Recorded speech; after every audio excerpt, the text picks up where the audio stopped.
So first, news. The American Birding Association finally released their bird of the year, and they chose the horned lark, which I think is a great bird to have for the bird of the year. It's pretty widespread across North America, our only native lark. Here's the artist's painting that's on the cover of their magazine for January, and on all the stuff that the ABA is selling as their bird of the year fundraiser throughout the year. And a couple days after they announced it, I was able to go out and actually get a photo of one. So I was pretty excited about that. I've never gotten very good pictures of the horned larks before, so. Of course you did. I'm pretty sure I saw one along. I don't have a lot more in the news, but I do have that our owl prowl. So if you enjoy learning about owls today, we're going to have an owl prowl on the 20th. It'll be back here from 6 to 7 p.m. We might go a little bit longer depending on how the owls perform. But we just come in, we'll do kind of a similar discussion about owls, and then we'll actually go out when it's dark, and I'll do some callback and we'll listen for some owls. So hopefully, last year we had like 4 or maybe 5 barred owls that were calling. So hopefully we have some owls calling again this year. Yeah. What does ABA stand for? The American Birding Association. Yep. All right, so owls. They're in 2 different families. There's Titonidae and Strigidae. Not super important unless you're super into scientific names, I guess. And there's 7 in Iowa. We have 7 different genus represented. So Tyto, Osseo, Megascops, Aegolius, Athene, Bubo, and Strix. Again, not super important unless you're really into the scientific names.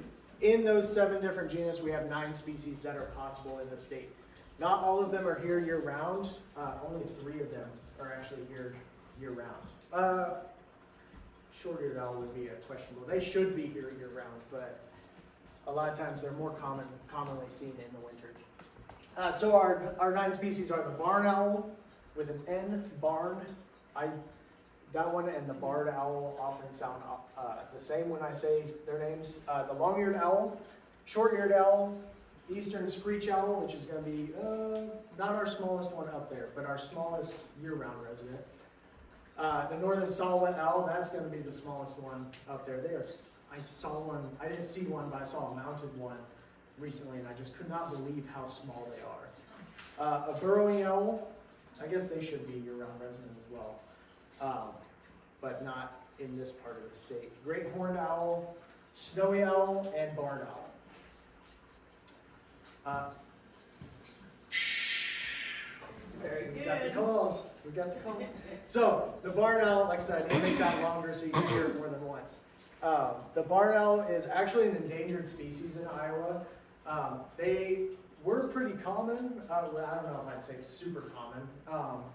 More common than they are now, but because a lot of the farming has been consolidated and a lot of the old barns are taken out and trees have been knocked down as well, they just don't have as much nesting habitat as they used to, which is a little sad. They're a beautiful, beautiful owl. So they're really pale overall with this kind of reddish brown with these gray speckling on their back. They have a white face and breast, and their underwings is also white. And they have this very distinct heart-shaped face, which we'll probably talk about a little bit later with the adaptations discussion. And so as you could hear, their call was kind of a hissing shriek. I was surprised when I found out that that was their call. But what was fun is when I learned that, I was down in Kansas at my in-laws, and I played that song, and my father goes, "Oh, that's the barn owl?" And I said, "Yeah." He goes, I always call those screech owls. He said, "We have barn owls over in our barn." And so I got to go over. I didn't see them, but I did hear them calling one night. So that was really cool. I did find where they nested in the barn. There's a nice little divot in the old hay, lots of owl poop everywhere, old feathers. it was really, really cool to see. But I wish the owl would have been there. Is it legal to own owl feathers? What's that? Is it legal to own owl feathers? Not without the salvage, or I guess it'd be the salvage permit. Yes, it is illegal, you cannot Yeah. pick it up. It is illegal to own. The Fish and Wildlife Service just redid all their permitting regulations too, and it's super confusing now. How can you prove, like what if someone is just naive and they don't know? And they're like, "Ooh, pretty feather." For the most part, they don't know what it is. For the most part, they're not gonna charge you for that. You can just say, "I didn't would know have it to was be an if owl." you had like bodies in the freezer, or Oh, okay. or if somebody like had seen you like hunting the birds or something. But if you have just like a few feathers or something, they're not gonna charge. They're probably gonna tell you to get rid of them, but not. Like a slap on the wrist instead of a slap Yeah, with the handcuffs. So I'm gonna go back so we can hear the long-eared owl again. Just that one little. So this is another species that's threatened in Iowa. If you go a little north of here to a wildlife area called Rubio, was it Rubio Wildlife Area? It's a DNR-owned property. They are known to be there in groups, apparently. In winter. Yeah, in winter. I don't think they nest in Iowa anymore. I don't know that any nests have been found in a while. But they're very similar looking in pictures to the great horned owl. They have that orange face. They have the big, long ear tufts, which are not their ears. But they do have this more strongly streaked pattern on their breasts, and they're actually quite a bit smaller. Again, I saw a mounted specimen of these somewhere, and I was a little surprised because in the picture they look large, but I think they're even smaller than the barn owls, aren't they? Yeah. So maybe, that's cool. Yeah. So I noticed here it says a long-eared owl is a threatened species, which means it's a lesser seriousness than the word endangered species, as the barn owl was on the slide before this one. Yeah. So my question is, when it says threatened or endangered species in Iowa, that's localized to the state and not necessarily the country or the world. Yeah. So just like a yes or no, clarify my question. Like, is a barn owl endangered in general, or just in Iowa? And I have to double check on the barn owl. They may be heading that way, that they're endangered altogether, nationally. Yeah. I know in a lot of states they are. is the barn owl in any other country in the world other than America? Yeah, actually, that is something I didn't put on here. The barn owl is pretty widespread. What other countries? Across the world. So they're in most of Europe, Russia. I thought it was going to be Russia. That's so funny. I don't know about like China and that kind of stuff, but I know a lot of Europe has them, and for sure Russia. Do you know what conservation efforts are taking place to save the endangeredness of them? Other than habitat management, I don't know of anything So specific. you do know that there is habitat management taking place. Oh yeah, I mean there's habitat management for everything right now. Yeah. Well, that's good to hear. In the state, if someone finds like barn owls on their property, sometimes what the DNR will come out and put up boxes Yeah. specifically for them. Yep.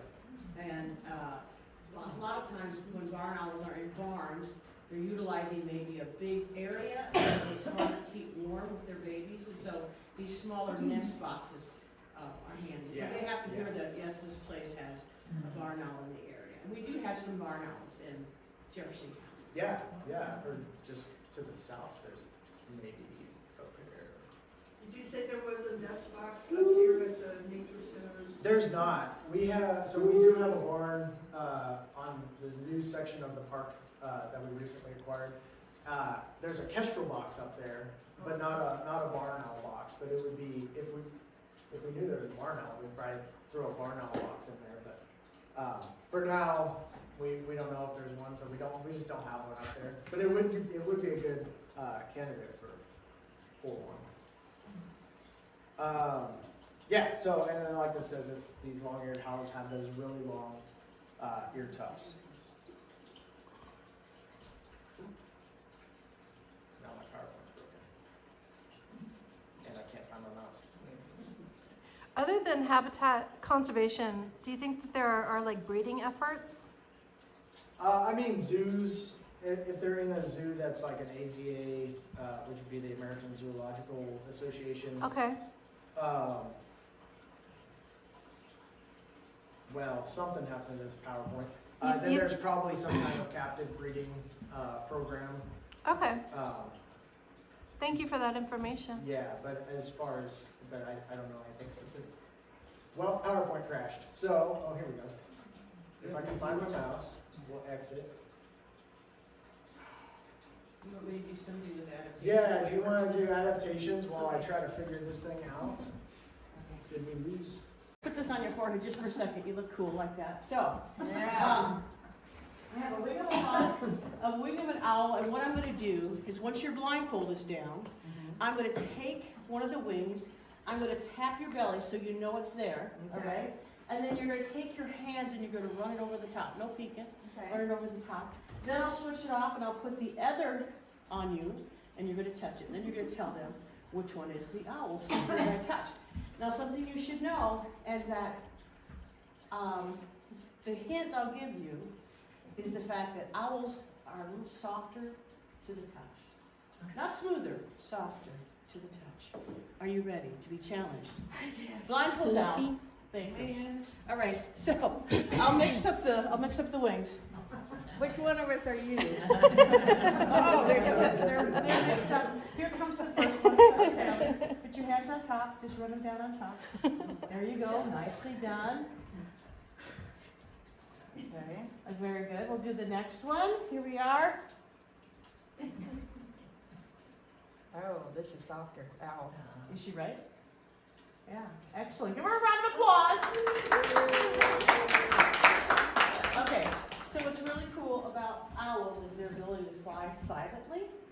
And to do that, they have a slider texture on top, and then they have the fringe. You see the fringe?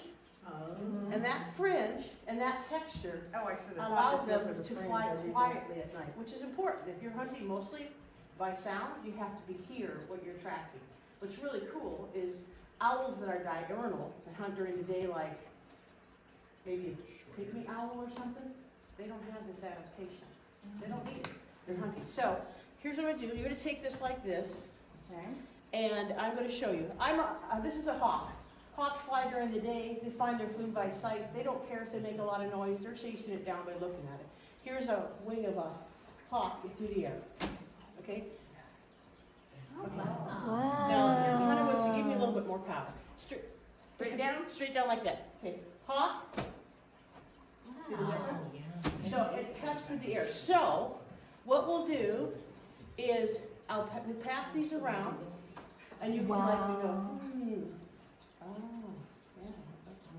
check them out, and then while you're doing that, we'll just continue. And next time your thing stops, I'll do another. Yeah, hopefully it doesn't happen. Owls are again. more right. stealthy. There you go. Thank you. You did a fine job. I like it up here. I'm gonna stand. Maybe it sounds like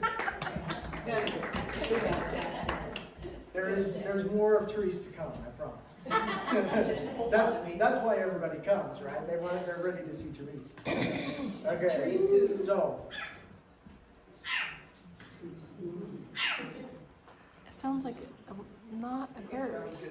So the short-eared owl, this is another endangered species in Iowa. They are a grassland nester, and so they actually nest on the ground in prairies. So part of why they are now listed as endangered in the state is because of habitat loss. But in the winter, like I said, it's easier to see them then. If you go up to Neil Smith Wildlife Area, it's really easy to see them. They're all over the place up there. I did get a report, not this past Saturday, but the Saturday before, there was a short-eared owl just south of Richland. So if you go up on Highway 1, right at that corner where you can turn left to go to Richland or right to go to Lake Darling, It was right in that stretch. Did you do a rare bird? I went up to check and see if I could find it, but I didn't find it. It wasn't there when I looked. Sir, can you repeat something about Neil? Yeah, the Neil Smith, whoops, how did I do that? Neil Smith National Wildlife Refuge. It's in Prairie City, like if you take 34, 163 up to Des Moines. I don't know my So it's called the Neil Smith Yep. Wildlife National Refuge, Wildlife Refuge, yep. and it's in Des Moines. It's in Prairie City. It's on your way to Des Moines.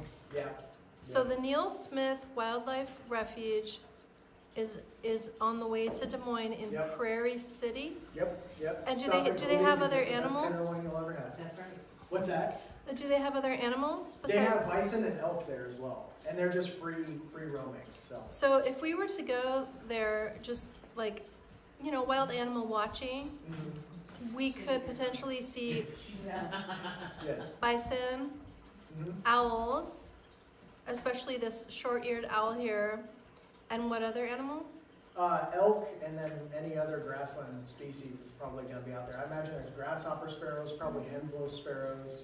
I guarantee meadowlarks and dick thistles. Yeah. All kinds of good stuff. Oh, they might have bobolinks there. I should go check. So the short-eared owl is another kind of pale, buffy-ish overall looking owl. They have this really streaked underside, and you can't see it in this picture, but they do have tiny little tufts that stick up on their forehead. It looks like little, if you know a New Jersey Devils hockey team, it looks like their little devil horns on their logo. These guys are crepuscular, so they're not going to be your diurnal hunting during the full sun day, but they're hunting in the early morning hours and the evening hours right before dark. And they have a really distinct flight, and they go really close to the ground because they're foraging just above the grasses. Often they're confused or mistaken for northern harriers, actually, which is a hawk species that also hunts really low to the ground and is another grassland nesting species. So owls are not hawks, right? Right, they're owls. So their call is that nasally barking noise. I think it sounds almost like a cat. I'll go back and play it again. It sounds like cartoon catty to me, like I don't know. That's how I remember it anyway. But they're a beautiful owl. I think I've only ever seen them once. It was in Wisconsin. But they're here. Haven't gotten pictures of them yet. Working on it. I think he goes there. And not. Okay, we just get that one little wing. So the eastern screech owl doesn't screech, it whinnies. I think it sounds like a really high-pitched, Whistle. whistly horse kind of whinny. So the screech owl They doesn't are screech or a whistle. year-round resident of Iowa. They're really, really small, If you hear a whistling but kind owl, of like stocky, well-built, super It's a super screech well owl. camouflaged. They get in these little holes and they just blend in perfectly with the bark. Or even this red variation. If they're in like a cedar tree or some of our pine trees, they get right up against that bark. They're almost impossible to see. It's amazing how good that camouflage is. And that's likely because they occasionally get eaten by other owl species. So the barred owls and the great horned owls occasionally will eat these. I can't imagine they're actively hunting screech owls. It's got to be like if they can't find anything else. Oh, there's a screech owl. But there's so many other foods they can eat. And they have just these tiny little ear tufts that you can see right above their head. We should have them in the park. I haven't found one in the park yet.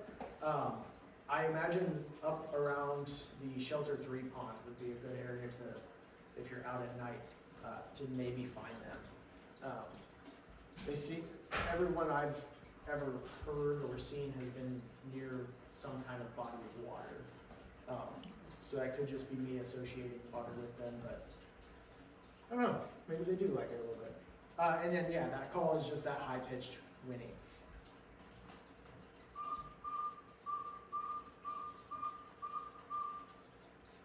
The northern owl is definitely in the running for my favorite. Super, super cute little owl. Just they're tiny, tiny, tiny. Like I'd almost compare them in size to like a blue jay, maybe. Like tall, tall. Yeah. Oh yeah. Smaller than a pileated. The screech owl would be smaller than a pileated as well.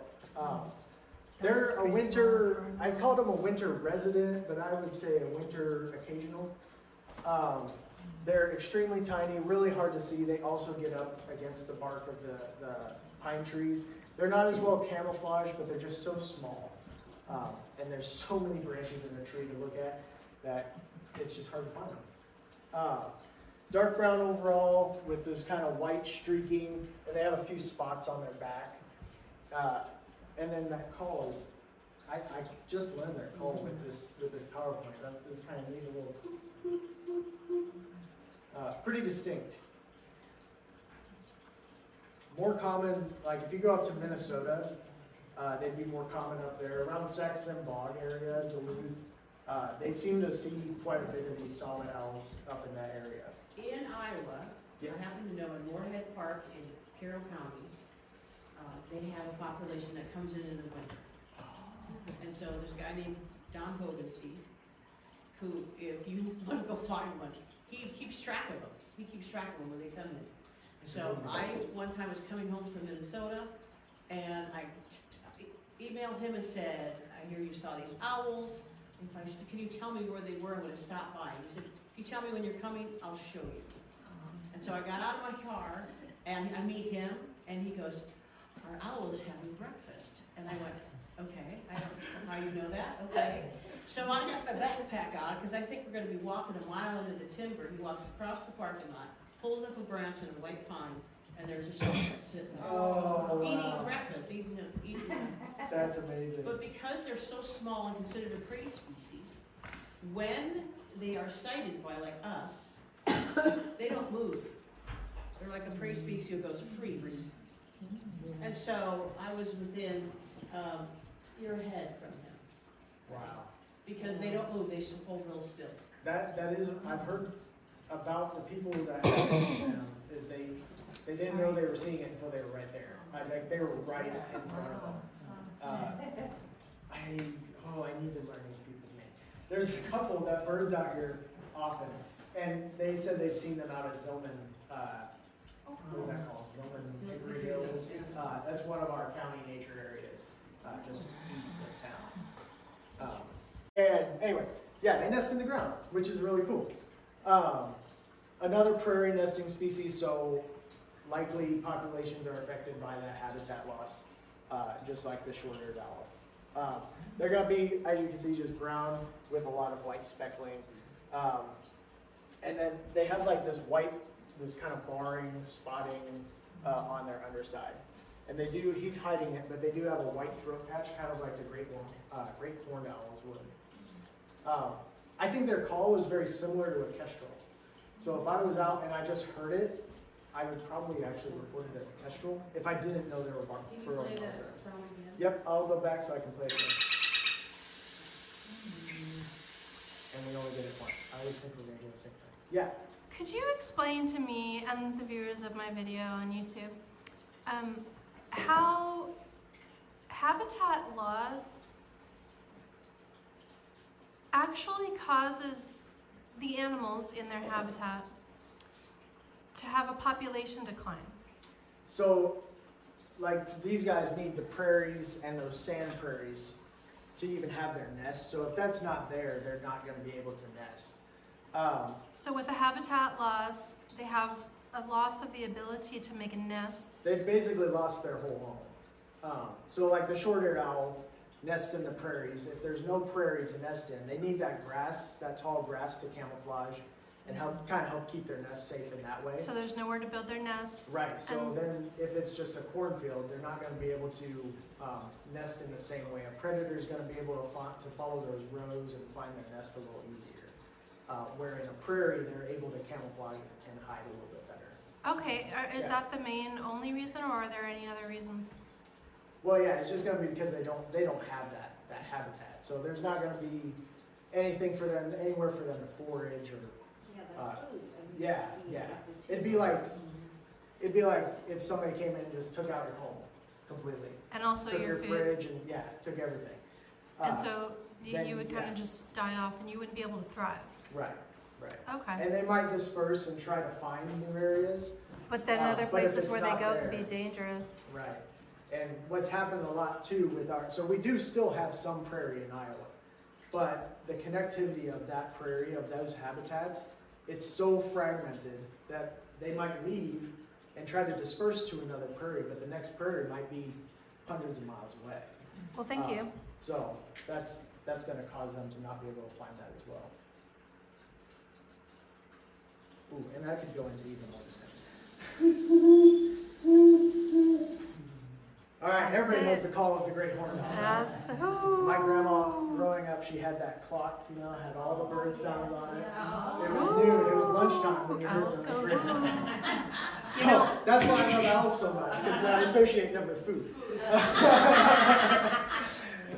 So they're going to be our largest year-round resident. They're surprisingly large. Great horned owl. Wow. Super well camouflaged in the bark.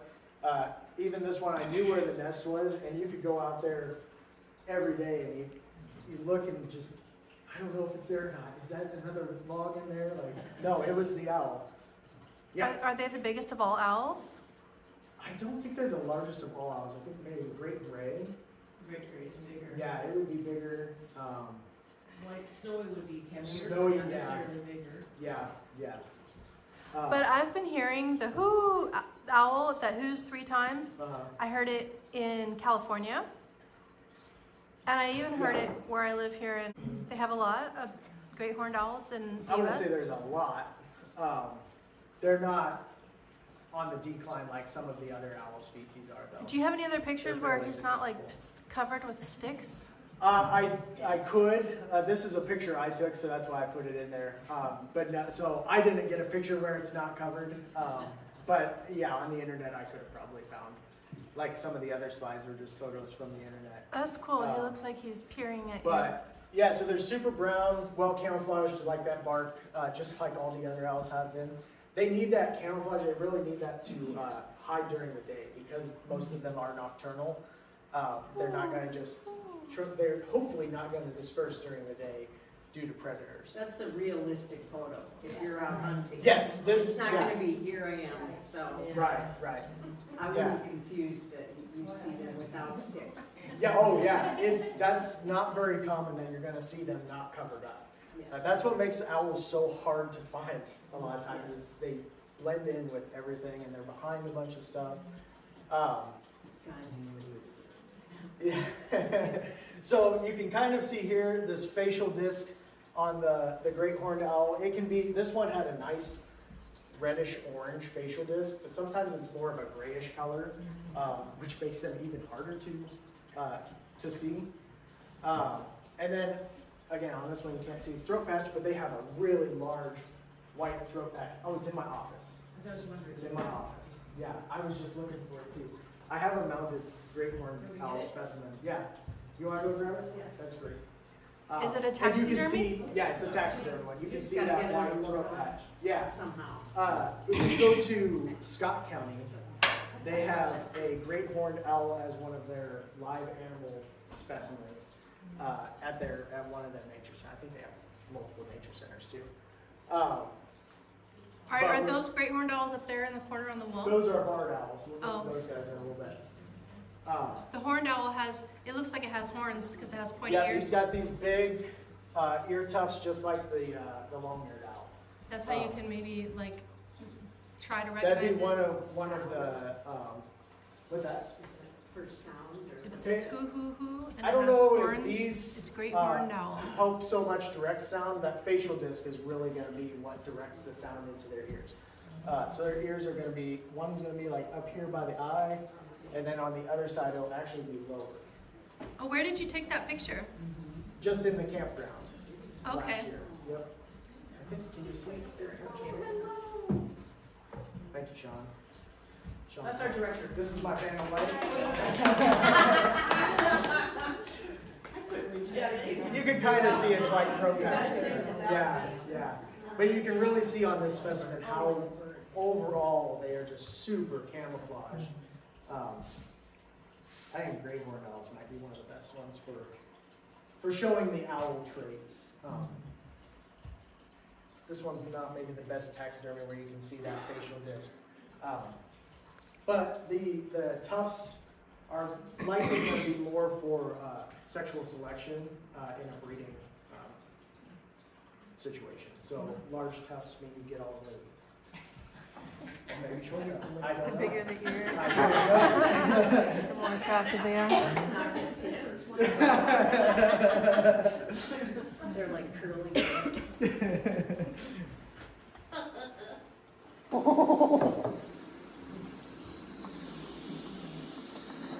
I keep thinking it's going to do a second one. So the snowy owl, this is going to be like one of the least likely to see, but possible in Iowa in the winter. The reason that we occasionally get them, they're an eruptive species. I know we've discussed this before at Birdie Brunch, but we'll go over it again. An eruptive species means that they will migrate out of their normal range occasionally, usually due to a lack in food resources. So if the snow, if they get really, really, really heavy snows up in Canada, or if they have a really good breeding year, and so there's just less food resources because they've been eating so much throughout the year, they're going to move down further. They're going to try to find more food, more habitat where they can forage. And so that's what will cause these snowy owls to occasionally move down. Sometimes it's young owls as well. They just aren't used to where they're at, or they're trying to find their own breeding site, and so they're going to disperse, and they're going to try to go out somewhere else and find it.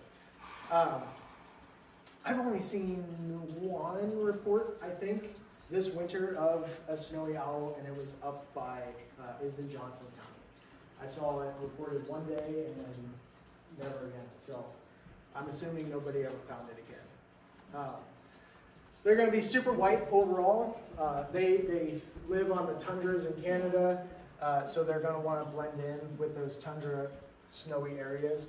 The males, this is going to be your male, is going to be almost completely white. Your females are going to have more dark barring, and also your young males. So a lot of times in Iowa, we see these barred ones more often than these large white males, probably because they're the ones holding the territory, even when there's less food resource, and the females and the young males are going to be the ones that are then forced to disperse. But they're beautiful either way. I believe they're a diurnal hunter as well, more active during the day.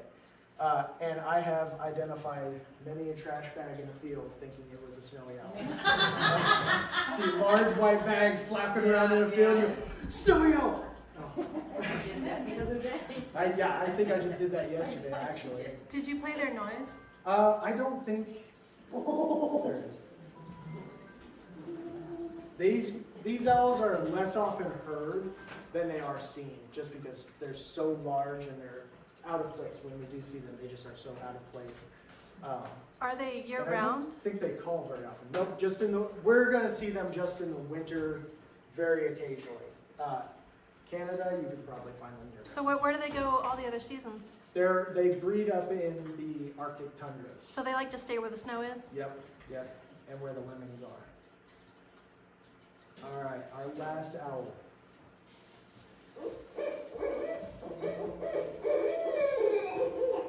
I love this call because it starts to get into the caterwauling.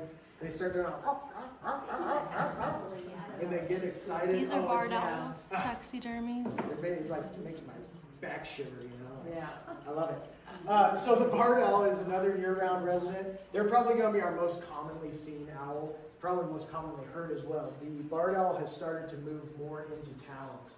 They are taking advantage of those squirrel and rabbit populations in cities, which is great. I have them, actually part of the reason I bought the house I bought was because there was a barred owl in the yard when we went and looked at it. And from that, I convinced my wife it was a great house to buy. So that is going to be the owl that's up on the wall there. You can see on that those specimens why they're called barred owls. They have a lot of barring, on their chest, as well as this one has very nice. This was here in the park last February, I think. Yeah, they're just gonna be brown overall on their back. They do have some white speckling, and then their underparts have that barring. They're kind of a controversial species as well. The barred owl has actually done so well that it has expanded its range up through Canada, around the Rocky Mountains, and is starting to come south into California. And where the controversy comes in is in maybe Oregon and Washington and Northern California. They're now taking over the habitat of the spotted owl, which is an endangered species. And so there are hunting seasons in those states for barred owls, which seems strange. Like, who would want to go hunt an owl?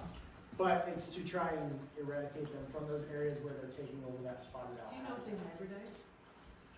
I don't think so. The spotted owl is a little smaller, and from what I've heard, the barred owls will actually either chase them out or will kill the spotted owls. And so that's why they do that hunting season. Some people argue, and maybe it's a good argument, I don't know. We shouldn't be punishing them for being successful. Right? They've been successful, they're doing their job, they're breeding. They're gonna fill in that niche that the spotted owls are currently filling. So maybe we just let nature take its course. I'm not going to weigh in on either side. I think we should preserve a species, but I love barred owls too. So The spotted owl adapt. yeah, hopefully they adapt. Hopefully they do. And then they have that very iconic "Who cooks for you? Who cooks for you all" call. This is the species that when we go out today, we are probably most likely to see. They nest a lot here in the parks, especially this center kind of patch of habitat or of timber. They really seem to like that area. Yeah. So with that is there. You can see its facial disc a little bit better, maybe. That is the end of my presentation. I know. Therese, are we going to talk a little bit more about We'll do a few more adaptations. Great. And probably And then we'll go on a little hike. Hopefully find some owls. I can't guarantee them, but man, it would be cool. It would be cool to have one. All right, so we're just going to show you a few more really cool adaptations about owls. So all the owl parks, I was a naturalist here for 30 years, and all the owl parks is I had a permit that allowed me to pick up dead animals, and I would pick up birds and preserve parts of them and stuff like that. So these were all gotten legally, just in case you're curious. And the cool thing about them is how you learn so much about adaptations, and that's what I love about animals and plants, is how they adapt and survive in their area. It's so cool. Plus, you learn so much. There's so much. So just to give you an idea of size, so this is a great horned owl. That's a great horned owl. And to give you an idea of, Jerry, would you come up here, please? Just put down your coffee. Just to give you an idea of size, of wing length. Come stand in front of me. Steve's like, what are you going to do? And if you just get an idea of length, I mean, that's pretty impressive for length, right? So, but if you're a screech owl, once again, another really good predator, but you're looking at a much smaller size. This is a full-grown screech owl, right there. So, we have screech snaky kind of. So we have screech owl, and we have gray horn, and then we have a barred owl here. See a little bit different in coloring. And because they're different sizes, they feed differently. They have different foods. So this little guy here, he's feeding probably on large insects and small mice. If you have a barred owls, really incredible mouser. They eat a lot of mice, small rodents. That's their favorite thing. Great horn, they're known as terrors of the night, and they'll eat like anything. They'll up to the size of a skunk, small woodchuck. They can get something above. Yeah, small cat. If you let your little cat out at night and he disappears, could be a great horned owl takes him because there's the size that he can take. right? Do owls usually leave humans alone, or have they ever been known to attack humans? You know what, if you go in their territory, owls will sometimes come down and scare the crap out of you. And what they'll do is they'll come down usually with closed knuckles, and they'll give you a little knock. Now, we had it on the north side of the trail a couple years ago. Well, it's more than that, because it was when I was here, so a long time ago. And this owl, when you went past its territory, it came down and was like, get out, right? And most people came in and were like, there's an owl down there. They were like freaked out. There's a lovely lady named Phyllis Thompson who loves bird. She came in and she goes, an owl came down and touched me. It was incredible. So, Wait, totally different reaction to territorial. But I don't You do get understand. territorial. Up in the university campus one time, there was an owl that was harassing people. And it's like, you're in their territory, go around it. But they don't have hands. They don't have hands? They've got knuckles, man. They've got, I'm just having issues today. Let it fly. Let's look at some. Another really cool adaptation is their talons.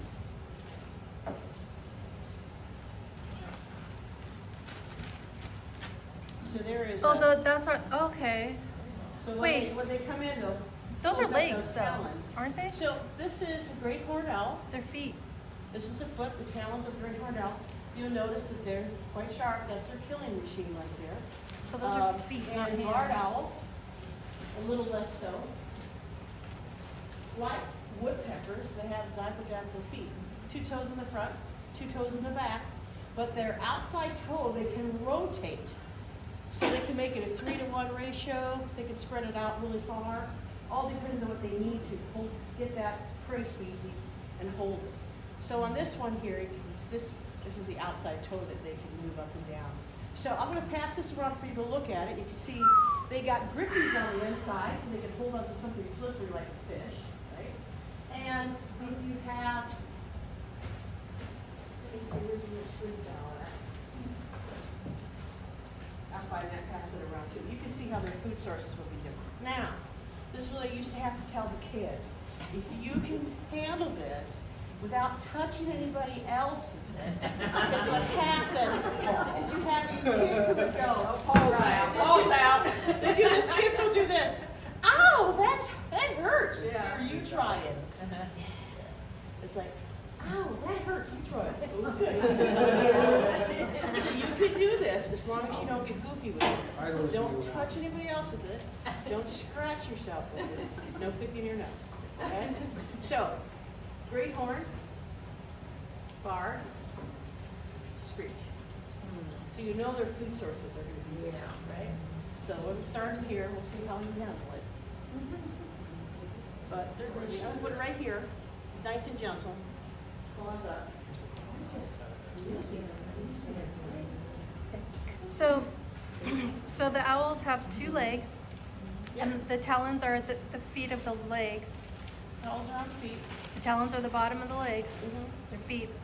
And the owls, they don't necessarily have like arms like we do with hands, but they have wings instead. Correct.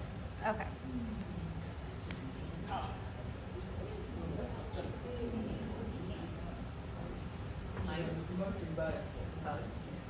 Yes, bugs, small mice.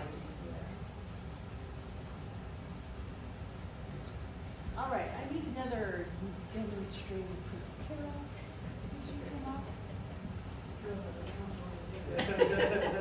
She's on this call. Once again, we're going to put blindfold on you. All right? With glasses off, you won't need these glasses. Never gonna be able to see it again. So, we'll put them down here, I'm gonna tell you what I'm gonna do. So in just a second, when her blindfold is down, I'm gonna click these sticks around you. I'll actually stand behind you. And you're gonna point to wherever you hear the sound coming from. Oh, okay. You'll be like, yeah, it's to the right, to the left, down here. You just point to where you think the sound is coming. Okay. Right? Easy schmeezy, right? All right, blindfold down. Here we go. Oh. Stab her in the back with the stick. It's right there.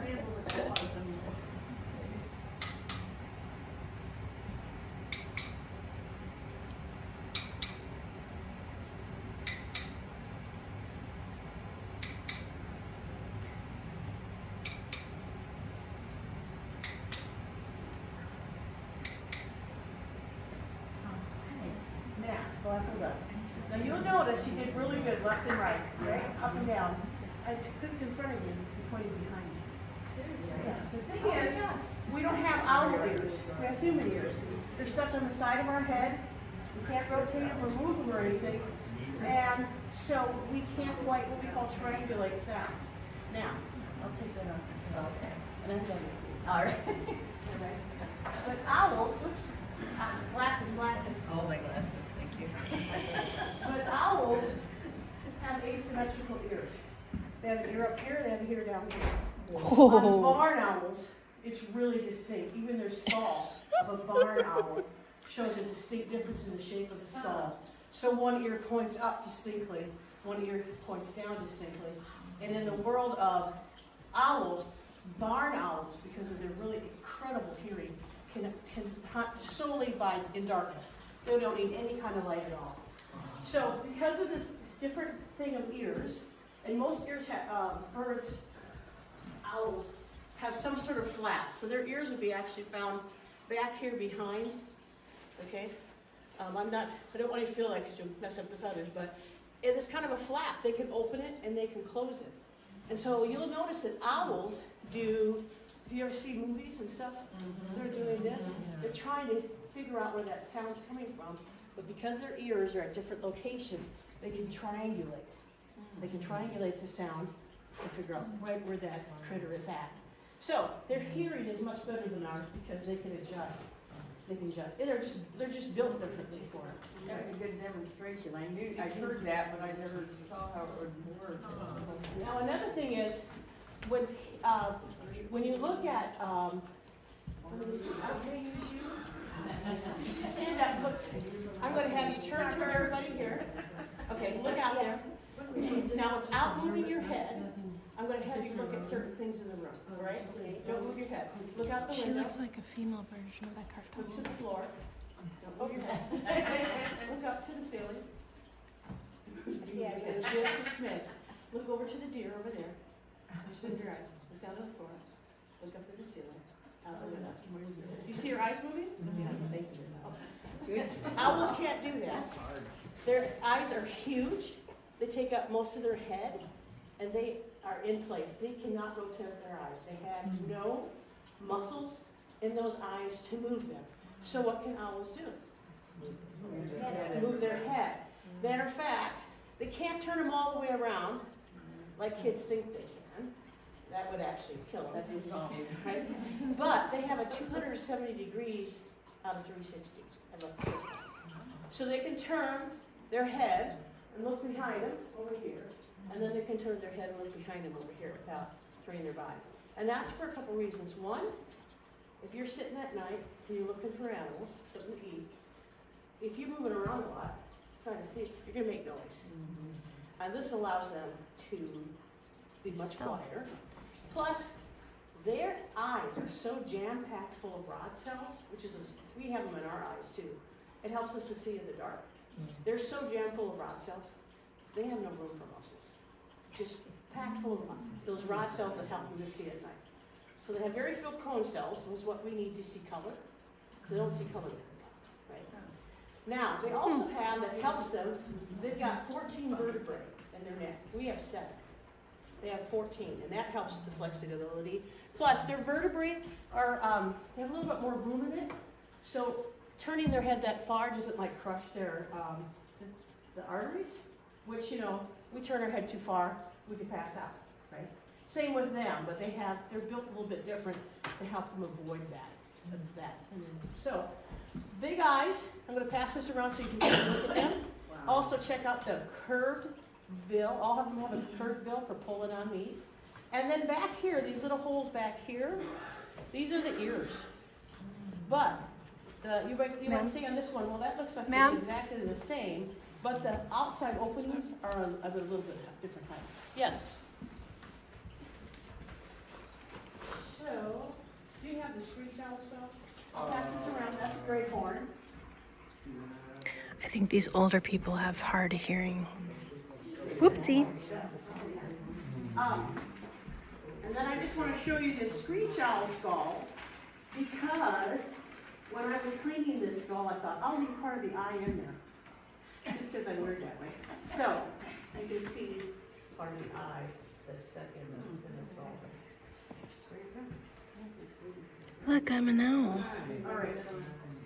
So at least you get an idea of some of the adaptations of owls, which are pretty darn cool, in my opinion. Thank you, ma'am. The proportion of an owl. Oh, I didn't know that. That's cool. Show them that. That's fantastic.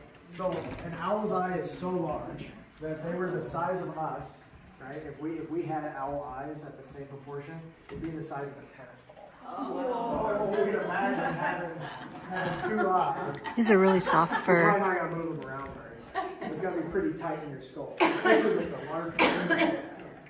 They're known as the bird of wisdom, right? Any questions about that? Notice the bird what? The bird of wisdom. Oh, yeah. Does anybody have any questions about any adaptations? Thank you.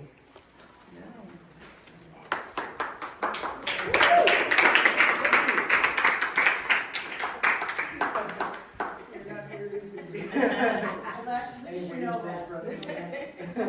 You're aware of your unworthiness. One last thing we have to tell you is about owl pellets. So when an owl eats a food, as much as possible, they swallow it whole, right? I'm a barred owl, I get a mouse, I grab the mouse by the head, and I toss him down and it goes down, right? Now, they do not, if you've ever seen a bird fly, right before he flies, what does he do? He poops. He gets extra weight away.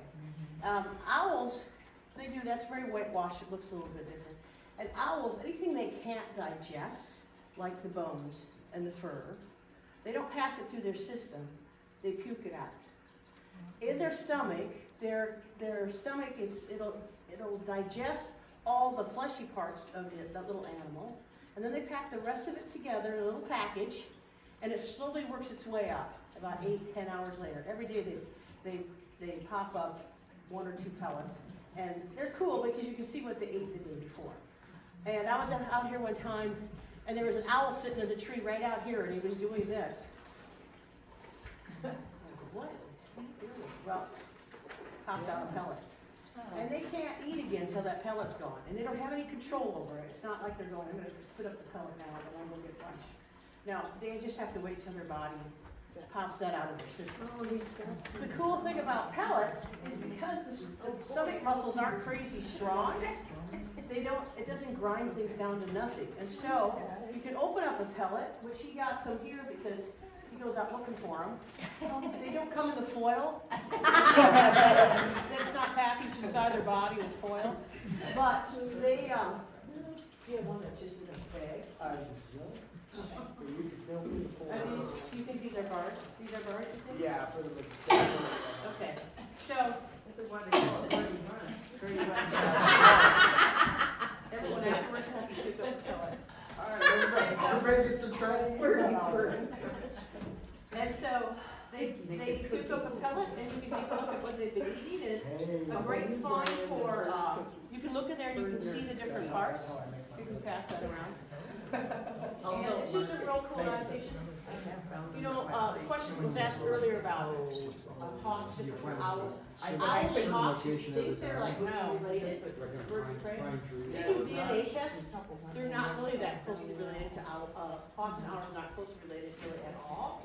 If you know what a nighthawk is, owls are more closely related to nighthawks. And woodpeckers and things like that. Do owls have And teeth? owls don't have crops, so they don't store food in their crops. So we had to show you. It's amazing how big that is. I didn't think they had. Oh, it's gotta be painful. Yeah. I would think. I guess they're I adapted don't know, to I've it. never asked so- an owl how that was. Yeah. All right, we don't like to talk about it. Sitting down in a little room. We went to dissect these with kids, which were a lot of fun. We did that last summer, and it was the highlight of it. Yeah. If you order them, though, from somebody who provides them, they're up to like $4 a piece. Oh, they're ridiculous. And they're like, you're like, never mind, we won't dissect those. And when you order them, they're usually coming from somewhere that's raising owls, and so they're all gonna have about the same thing in them. What's really cool about these ones is they're wild owls. And so everything in them, like every kid got something different in their owl pellet.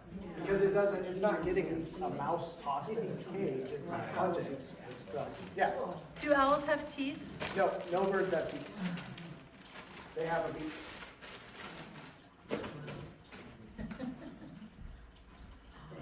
Alright. Why should they raise owls? So sometimes they're in zoos, for like the captive breeding programs like we talked about earlier, or like that Iowa Bird Rehabilitation Center, like if it gets hit by a car, or sits on a power line or a transformer or something. So occasionally they'll rehab some owls, and so people will have them that way. Usually the ones that are the pellets that are being bought are like zoo owls. Yeah. Do you have trouble finding those? I mean, is it kind of like So- what are mushrooms? I mean, If I was out just looking in the park, Yeah. I very rarely find them. What I do if I'm looking for them in the park is I look for a tree that has what they call whitewash. Yeah. Teresa mentioned it earlier, and that's where that owl has been perching and it pooped, so it might have tossed up a pellet there as well. These are from my in-laws' place in Kansas, and so they have the barn owl. I never found barn owl pellets, but they also have a lot of barn owls behind their house. And I noticed, I went to school down there in Kansas State, so I walked that timber a lot. And I noticed that every time I got to a certain spot, I would flush that out. And so one day I just decided, I'm going to go check it out. And it was a tree where it had perched, and it's just littered with pellets around that tree. And so 2 years in a row now, I've gone out there and been able to collect like over 13 pellets each time. So yeah, they're supplying my summer camps, which is great. I've offered to pay, but they won't let me. So darn. Yeah, Kathy. The main time when I see them, I hear them fly from the park over to my house, but Who Cooks For You? Yeah. They come between the park and my neighborhood quite a bit. Oh yeah. But whenever I see them, it's always because they're being mobbed by crows. Yes. Can you talk about the mobbing Yeah. phenomena? I just am really, it always upsets me when I see the owls being picked on, and I'd like to hear your opinion about the Yeah, mobbing. so that is a fun behavior that it's a good way to find owls or other raptors.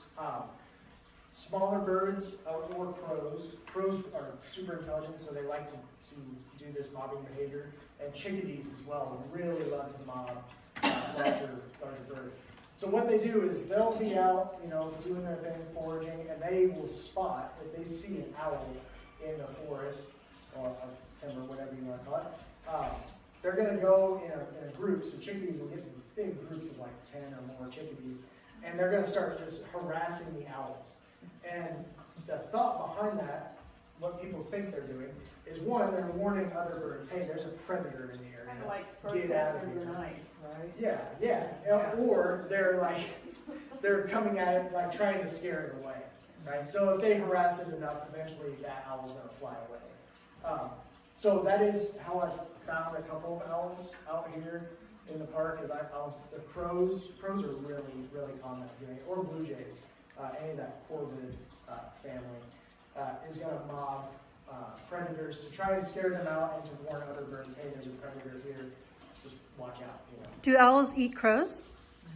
An owl probably would eat a crow. I don't think they're going out of their way to eat a crow. The chickadee they'd be more likely to eat because it's small enough they can swallow it whole. So crows are just like scared of owls because of the way they look instead of what they actually do? So they know they're a predator. Crows and blue jays are and chickadees too, are incredibly intelligent. And so they just know that this is a predator. It's a threat to other birds and probably a nest. More often you're probably going to see the crows and the blue jays mobbing during nesting season because their nestlings aren't going to be safe, or their eggs as well. And so that's why they'll mob them, is to get them just out of the area. If this thing's not here, then I'm safe. Kind of thing. Yeah.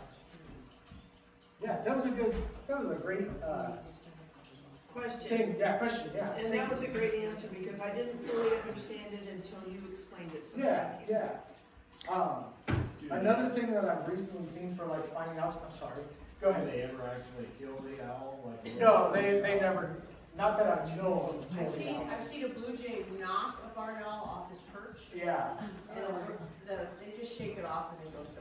I had 7 brothers, it's the same principle. Don't worry. Yeah. Yeah. Not that I know.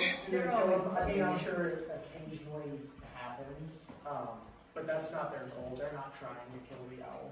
They just want to scare it out of the area. Yeah. So we're going to talk about the subject of the animal or the bird behavior. I've noticed, I'm a very observational person.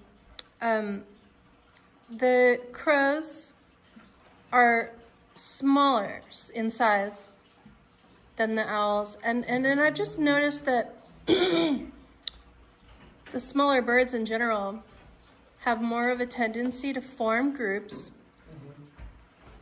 and herds and things like that, whatever. When you compare with the larger birds, such as the owl, then the eagles also, because I made another video a long time ago when we were doing the same thing for the eagles. That's why I asked if that was a raptor, because I was surprised to learn the eagle was actually a raptor. So anyways, or a falcon or whatever. The smaller birds have more of a tendency to collect in big groups, and the larger birds have more of a tendency to be solitary. Why is that? So it's going to Look at be, geese though, they're pelicans, they're. they should. It's going to be because of their foraging strategy. But they're looking for a food source. So like the raptors, owls and hawks and eagles, they're more solitary because their food is abundant. It's easier to find. There's birds, there's mice, there's stuff for them to forage everywhere. Chickadees and like smaller birds are going to group up more because, especially in the winter time, where food is scarce or less abundant, they're going to group up so that, if I've got 2 eyes searching for berries or sunflower seeds that are needed, I might find a few, but if I have 100 eyes, if I have a bunch of my friends with me foraging, it's more likely that we're going to find something. So a chickadee in their group was going to find something, they're going to call out, and more chickadees are going to kind of flock to that. So the reason is for hunting for food. Yeah, it's just a foraging strategy. Yeah. And foraging is a term for hunting for food. Okay, thanks. Yeah. Yeah, and geese and ducks are going to do that as well. And a lot of times that's just because there's only certain spots that have open water. So, like they really congregate below the dam in Atumwa because that's the only open water. Right now, I bet that's some of the only open water. I bet it is loaded with geese and ducks. What do you hear on the bird flu, what's going on now? I'm not seeing. Same thing, birds are dying. So that really giant goose. Oh, sorry, I didn't mean to interrupt. What's that? Well, she was talking. I didn't mean to interrupt her. Oh, we were just talking about that. That giant goose we have up in the air right there. Yep, that's a trumpeter swan. Okay, so those are more solitary than groups, right? No, right now you're going to see them in actually pretty large groups. If you go to Lake Wapello, they keep an aerator in the lake, so they have open water year round. January 1st I went and I saw probably 500 of those swans together at that lake. So the formation of the groups has more to do with the availability of the food source rather than the size of the bird. Likely, yeah. Okay. Yep. I saw some swans just the other day down by Eldon, and I mean, there's always that group of them. Yeah, yeah. Yep, and in the cornfields and stuff, there will be large groups of them. Sometimes they're hard, especially right now, they're hard to see because of the snow. But what's really cool about swans in the winter, they get this awesome orange wash all down their neck. Some of them, not all of them. And the juveniles will be kind of gray. And so it's a little easier to see them when they have that orange wash, they really stand out. Or the gray juveniles are young, yearling, I don't know what they are. Is it orange coming from the water, or what is the result of that? I don't know. I've looked into that. I don't know if it's something that they eat that's causing that. It's not. They're not. The feathers aren't stained.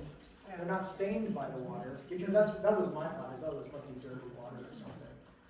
But it's something they're eating. I think that's causing that wash. But it's really pretty. It doesn't give you your picture perfect white swan, but I think it's pretty cool. swans are always near a body of water because it looks like their feet are like Yeah, they're fins. adapted to water for sure. They have the bills for filter feeding, eating that algae, and sometimes, occasionally they'll eat fish as well. And then the webbed feet for swimming, feet near the back of their body, so not as probably walking on land as much. Yeah. They're safe from predators out in water because they're large birds. So it takes a lot of energy to get up and fly. They're beautiful. I love them. Do any of Iowa's owls forage like in water, in the river or marsh?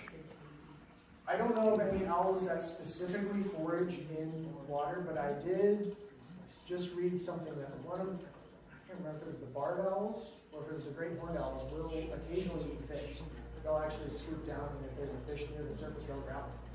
I don't remember which one of those it is that do that, but it's not something they're like relying on. They're not relying on fish as the main part of their diet.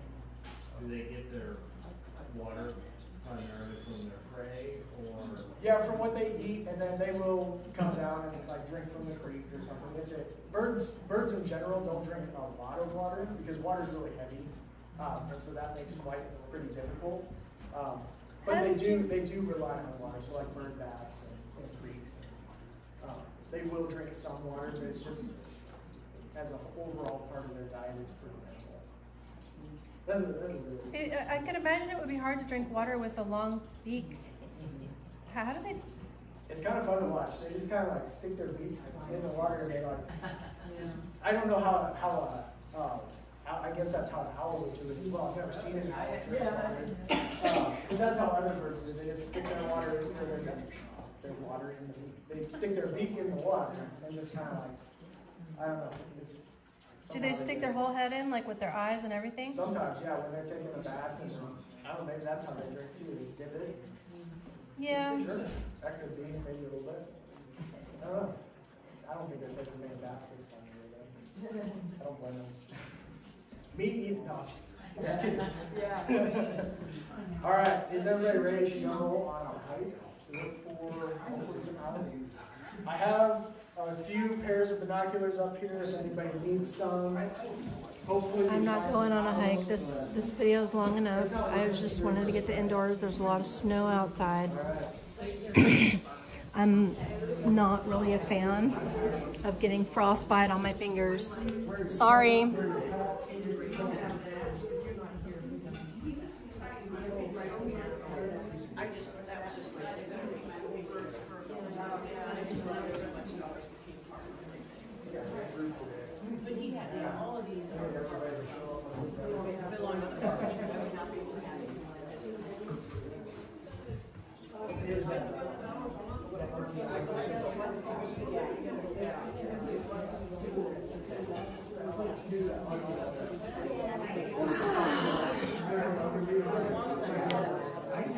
Peace out.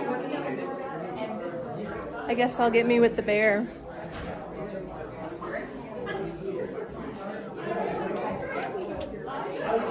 Hey, the end. Thanks for watching. Shalom.